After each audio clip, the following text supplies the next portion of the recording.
қолдап болдық қой біздер. Оның енді өтірігі бізге қажет па? Жоқ. Қажет болмаса, бауырлар, ауыз бір сөпті осылай ұстап, үйге тарамай, бәріміз осы жерде боламыз. Арасында барып, жылы шайларымды ішіп келіп, ауысып тұрың, ешқайда кетпейміз. Біреуімізді жабатын болсақ, сона СИЗО, МИЗО түрмесі бар, бәрін тасталған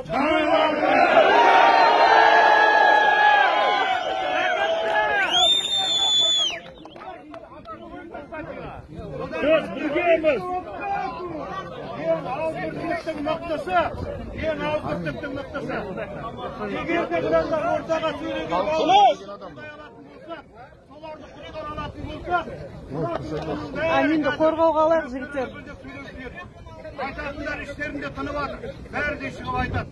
Егер де біз қолдай алмайтын болып атсақ, ертең онда болды біздің күйіміз. Пайдасы жоқ онда, иә. Себебі 2011-де мына Жаңаөзенде болған көтерілісте тек қана ешкім барған жоқ ояққа, тек өзеннің жұмысшылары болды.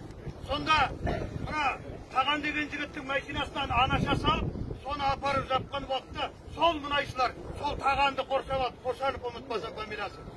Сол Тағанды бәрі шығарып алды. Ауызбірліктің арқасында жігіттерін қолдап алды.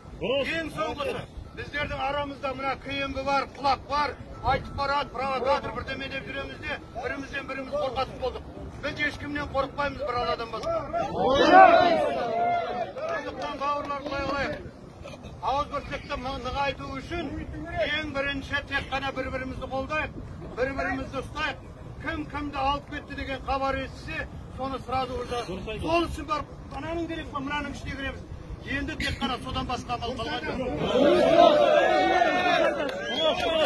Заң дейміз. Заңменен жүрдік. Мені танитындан білетін шығар, ОКК-да. Білеміз, танимыз де.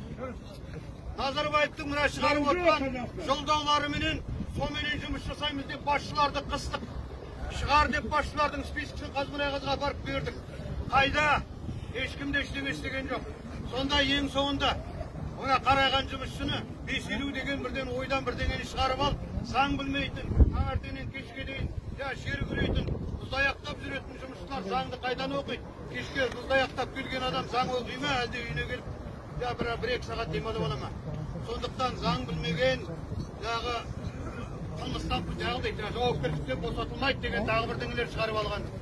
2014 жылы кәсіподақтың заңын бұзды. Сол кезде біз парламент сенатқа дейін бардық депутаттармен, делегациялармен. Маңғыстаудан ердік, өзеннен ердік.